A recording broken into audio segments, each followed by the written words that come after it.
तो इसलिए सीता की अग्नि परीक्षा लेने के लिए विवश हो गए थे भगवान राम। रामायण की कथा के अनुसार भगवान श्री राम को 14 साल का वनवास मिला था। इस वनवास के दौरान माता सीता और लक्ष्मण भी उनके साथ थे। पौराणिक मान्यताओं के अनुसार लंकापति रावण ने माता सीता का अपहरण कर लिया था और करीब 2 साल तक माता सीता रावण के कैद में थीं। रावण की हत्या के बाद श्री राम ने सीता को मुक्त कराया था, लेकिन उन्हें अपनी पवित्रता साबित करने के लिए अग्नि परीक्षा से गुजरना पड़ा और ये परीक्षा खुद भगवान राम ने ली थी। प्रजा का मान रखने के लिए श्री राम ने ली सीता की अग्नि परीक्षा। लंबे समय तक रावण की कैद में रहने के बाद माता सीता जब श्री राम के साथ अयोध्या लौटी, तब उनकी पवित्रता को लेकर समाज के एक वर्ग में संदेह होने लगा था। लोगों को विश्वास नहीं हुआ कि माता सीता पहले की तरह ही पवित्र और सती हैं।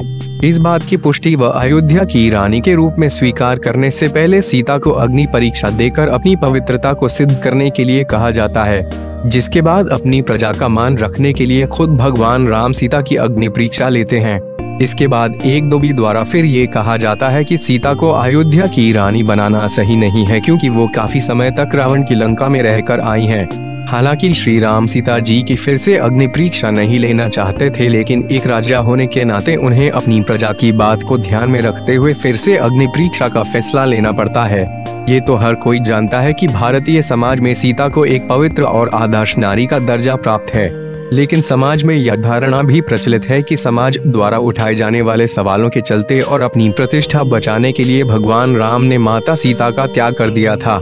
पद्म पुराण के अनुसार रामायण में थी 2 माता सीता।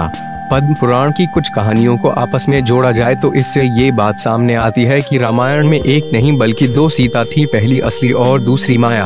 अगर पद्म पुराण की कहानियों को सच माने तो माता सीता को कोई अग्नि परीक्षा नहीं देनी पड़ी थी और न ही उन्हें वनवास जाना पड़ा था।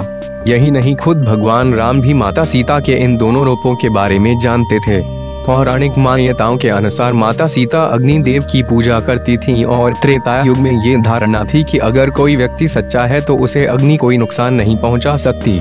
माता सीता की भक्ति से प्रसन्न होकर अग्निदेव ने अग्नि परीक्षा के दौरान सीता की जगह उनकी माया सीता को रखा, जिसे रावण अपने साथ अपहरण करके लंका ले गया था। ऐसा कहा जाता है कि जब सीता को भगवान राम ने रावण से बचाया था, उसके बाद उन्होंने माया सीता से विनती की थी कि वो वापस चली जाएं और असली सीता वापस आ जाएं। इसीलिए सीता की अग्नि परीक्षा के दौरान असली सीता बाहर आई, जिन्हें रावण छू भी नहीं पाया था।